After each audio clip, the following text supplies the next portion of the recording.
So everyone, I would like to say welcome to my OBJ Learning Video channel on YouTube, and it's gonna be the first ever episode Positive Vibe, dan gue udah bersama dengan seorang Yanus Putrada.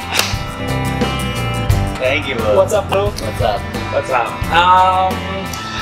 Senang banget gue ketemu sama lo. Sama gue juga seneng, bro. Gue harus pengimbangin suara lo yang keras banget. Batak, ya? Oh iya, Batak. Batak dibesarin di Betawi. Iya. By the way, apa kabar? Baik. Gua terkesima banget sama apa yang sudah gue lihat dari Instagram lu.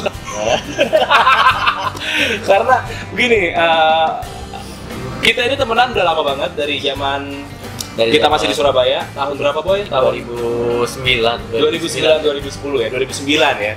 Di 2009 lu masih, ya kita masih mahasiswa. Mahasiswa, terus kita keliling kota untuk menyebarkan kuesioner. Jualan deodoran. Jualan deodoran, men. Dari jualan deodoran, terus tiba-tiba gue stalking Instagram lo dan come on, banyak banget artis di situ. Semua orang bakal penasaran banget. Gimana dari seorang barber home yang gak ada apa-apanya, yang gak punya klien sama sekali, dan tiba-tiba jadi punya klien yang kebanyakan itu artis. Ya, let's say we have siapa, Rian Delon, terus Christian, Ernest Prakarsa, terus Ariel Noah, David Noah, Niji dan banyak sekali. Yang paling gue gak terima sih sebenarnya Agnes Mo. Itu nanti story sendiri. Tapi yang jelas gimana ceritanya, karena kalau gue inget-inget lagi zaman dulu lu cuman yang ini doang apa? Boy, kayaknya gue pengen banget deh motong-motong artis. Betul. Gue penasaran banget deh motong rambutnya artis itu kayak gimana sih? And it happened. Ya, itu gimana ceritanya? Secara bertahap sih. Jadi itu termasuk goal gue yang di kesekian. Jadi awalnya gue pengen tahu orang-orang yang cocok nggak sama potongan gue.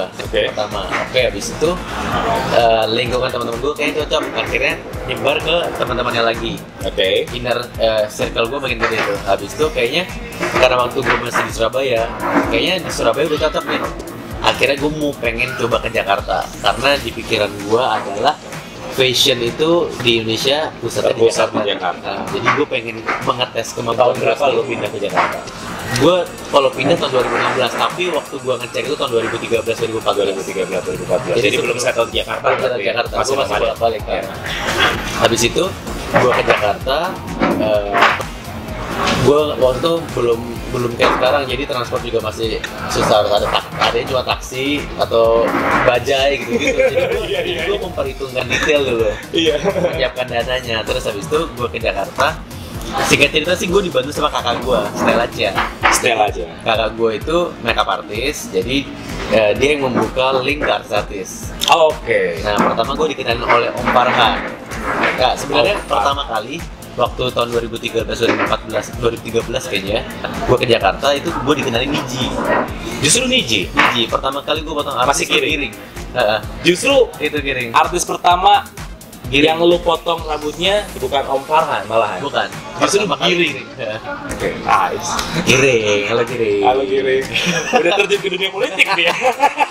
Terus habis itu dari itu terus gue bolak-balik itu tahun segitu, terus tahun depannya teman kakak gue yang ternyata juga teman gue, dia megang event HUT SCTV, gue dipanggil juga, gue megangin host-hostnya waktu itu. Jadi kayak Gading Martin, mana dulu Aliando, jadi akhirnya makin kebiasa lagi tuh. Terus sampai suatu saat gue pindah ke Jakarta, gue dikenalin sama kakak gue, sama Om Farhan. Nah, Om Farhan dari situ puji Tuhan cocok. Terus Om Farhan waktu itu punya acara sendiri di night show atau apa gitu.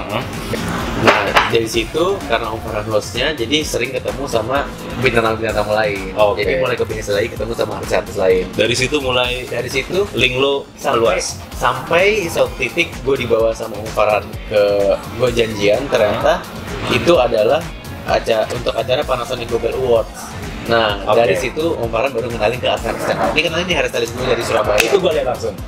Iya itu gue liat langsung. Men, saat men, Yanus. Iya. Lu dikenalin, gue ngeliat banget gimana cara Om Farhan pada saat itu manggil teman-teman artisnya, kemudian kenalin ini Yanus. Iya. Dia Itu betul. jadi dari situ makin terbuka lagi. makin luas lagi jaringan artis lo. Penasaran banget gua. Gimana ceritanya bisa seorang Agnes Mo? Kenapa harus Agnes Mo bisa lu potong kepalanya? Rambutnya. Iya, kenapa lu bisa motong rambutnya Agnes Mo pada saat itu? Agnes Mo itu gue juga kaget sebenarnya. Jadi gue lagi nyangka. Wah, kaget. Enggak, kagetnya lagi gitu.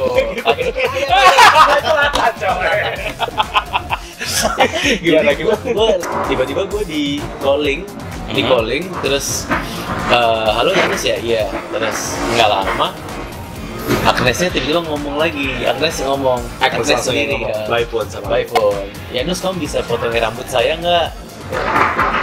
Bisa, langsung bisa dong. Ya iyalah. Apa kayak mikir? Masa ya iya dong? Bisa di mana? Di sini. Oke, yaudah.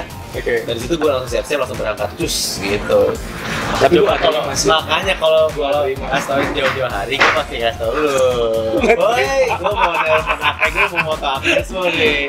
Iya. Karena cepet banget waktu itu. Gue juga waktu itu motong Agnes nggak ada yang fotoin. Tapi gue liat fotonya di Instagram, Nah, itu di foto siapa? Itu gue kan kamera gue SLR ya, jadi agak susah kayaknya. Terus waktu gue lagi bingung, siap ada orang nawarin bantuan.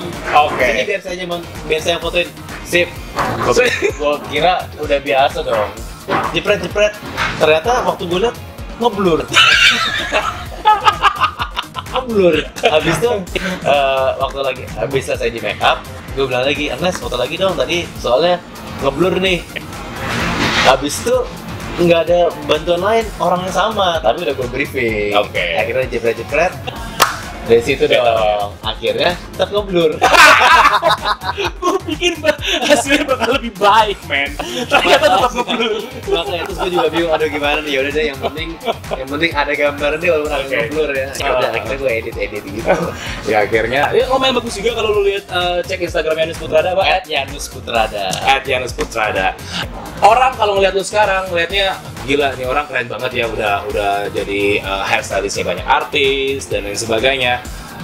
Tapi ada satu sisi yang mereka masih belum tahu tentang Yanus Putrada. Gimana ketika lu sebelum mencapai posisi lu yang sekarang ini, sebenarnya kan lu melewati masa-masa sulit juga kan, as a Pasti. human being kan, pasti melewati masa-masa sulit. Lu cerita tadi lu harus cuti kuliah karena nggak bisa bayar kuliah. Dan pada saat itu cuti kuliah doang atau sampai berhenti? Cuti kuliah. Cuma doang. karena kelamaan, jadi akhirnya gue kayaknya udah di DO deh. Udah dikeluarin lah dari kampus. Kenapa kelamaan? Karena emang ada rezekinya setelah 2 tahun gitu. Oke, berarti Setelah pada 2 tahun saat dari gue cuti. posisinya lu cuti kuliah juga berarti terpaksa kan? Iya. Terpaksa karena memang kondisi ekonomi pada saat itu. Apa yang pada saat itu membuat kondisi ekonomi lu hancur atau jatuh pada saat itu? Jadi karena waktu itu, jadi bokap gue meninggal waktu itu. Tahun? Tahun 2007 bokap gue meninggal. Gini, benchmark seorang cowok kerja di salon. Nah, You know what I mean? ya nah, Ya. Itu lu alamin nggak? alamin. Sebenarnya gue juga waktu pada saat itu gue nggak tahu tuh kalau ternyata image-nya, Pada saat itu justru nggak tahu. gue nggak tahu. Lu masih awam tentang hal-hal seperti Iya. itu. Gue nggak tahu kalau image-nya kerja di salon, cowok kerja di salon adalah seperti itu. Tapi yang nyinyir orang lain kan, Iya, orang lain. nggak berani ke gue juga, nggak berani ke gue langsung. Oh. Jadi ke nyokap gue. Mereka justru nyinyir ke nyokap. Ke nyokap. Terus, Oh. oh Yanus kerja di salon kan, image-nya gini-gini gitu lah. Gue yang terjun ke lapangan karena orang itu kan ngomong sekedar yang mereka tahu, mereka nggak terjun ke lapangan ya. Gue tahu gimana orang-orang salon aslinya, gue tahu gimana mereka berkeluarga, gitu-gitulah. Jadi gue tahu keluarga mereka. Jadi gue nggak mempedulikan omongan orang gimana. Lagian juga kita kerjanya juga halal, Halal. terus juga kita juga hidup nggak pakai duitnya Ya, pakai orang-orang duit yang mereka, nyinyir. gitu kan. Jadi kalau gue sih, jadi yaudah deh, nggak usah dipeduliin. Yang penting keluarga gue juga percaya sama gue. terus juga kenyataannya gue tau kayak gimana, nggak usah peduli omongan orang. Pernah nggak sih setelah dapat omongan itu terus tiba-tiba entah dari nyokap, entah dari kakak lu, terus men kayaknya lu cabut aja deh dari dunia potong rambut lu itu? Siapa? Maksudnya keluarga gue? Dari keluarga lu nggak pernah? Mereka sedikit pun nggak pernah. Sedikit pun nggak pernah, berarti sedikit pun mereka nggak dengerin omongan orang? Iya, karena kita emang kayak gitu, kita nggak pernah dengerin. Kita nggak pernah, kalau omongan orang itu bertujuan untuk membangun sih kita dengerin, tapi kalau kayak sekedar nyinyir gitu sih ya kita anggap angin lalu aja. Iya, setiap orang punya hak buat berbicara, tapi setiap orang juga punya hak untuk tidak mendengarkan. That's the point. That's the point. Karena kalau kita dengerin semua omongan orang, kita nggak bakal maju sih. Betul. Pokoknya kita tahu gimana, kita yakin, kita merasa senang menjalaninya, ya udah jalanin aja. Terbukti kan, maksudnya 10 tahun kemudian, walaupun 10 tahun ya, takes 10 years. Tapi waktu nggak masalah kan? Nggak Bukan masalah waktu sebenarnya. Sebenarnya bagaimana lu bisa membuktikan dan mewujudkan mimpi lu. Betul. Jadi karena hal satu kunci kalau kita lihat orang-orang sukses ya, salah satu kuncinya adalah konsisten kan mereka. Konsistensi, that's the point. Konsistensi. Dan seorang Yannis Putrada adalah seorang yang saat ini masih akan terus membuktikan konsistensinya di dunia yang sekarang ini digeluti. Menurut seorang Yannis Putrada, it's gonna be the last question actually. Sekolah itu apa sih? Sekolah itu tempat kita sekolah adalah tempat kita bertemu teman-teman yang pasti ya. Ya iyalah. Tempat kita ketemu teman-teman sama tempat kita menimba ilmu dan membentuk karakter. Menimba ilmu dan membentuk karakter. Oke, jadi berarti lu mengakui bahwa karakter lu yang sekarang ini adalah bagian dari salah satunya bagian dari itu. Jadi menimba ilmu itu untuk isi pengetahuan kita, tapi karakter itu juga terbentuk dari gimana kita disiplin waktu sekolah, gimana kita keseriusan kita ngerjain tugas, gitu-gitu tuh. Oke. Jadi waktu kita dikasih tugas, bukan cuma fokus gimana supaya dapat, ya waktu ulangan deh bukan cuma fokus supaya dapat nilai bagus, tapi karakter, maksudnya proses untuk mendapatkan itu juga termasuk yang dididik sebenarnya. Gue pengen dong lu kasih positive vibe buat murid-murid gua khususnya, terus buat semua pelajar. Karena usia-usia pelajar itu kan usia SMP, usia SMA atau bahkan SD. Terkadang kita tuh masih, ya ada sih beberapa yang gue lihat murid-murid gue tuh udah mulai greget banget sama passionnya. Mereka udah sadar passion dari sejak usia sekolah. Gimana lo bisa men-trigger mereka atau coach dari seorang Yannis Putrada untuk mereka ini yang sebenarnya gak ada yang mustahil kan sebenarnya kan? Betul, gak ada yang mustahil ya kan? Kalau pertama, menurut gue gini, kalau passion itu gue sendiri nggak pernah mikirin, gue sendiri tahu passion gue apa tuh karena ada orang temen gue namanya Iwan, dia yang bilang kayaknya passion kamu potong deh. Pada saat gue mau resign jadi penyiar radio gitu, jadi dari situ gue baru tahu kalau passion gue potong. Sebelumnya kesukaan gue emang banyak, jadi mungkin kalau teman-teman sekarang masih sekolah dan belum jelas passionnya masih terlalu banyak yang bisa dikerjakan, kerjakan aja apa yang bisa dikerjakan. Cuma kita belum tahu, mungkin emang pada saat itu kesukaan kita banyak tuh. Ya, kerjakan apa yang bisa kamu kerjakan sekarang, kasih usaha yang semaksimal mungkin kayak gitu. Oke. Yannis Putrada, positive vibe only on Dion Aris Simanjuntak. Thank you boy. Thank you boy. Yep.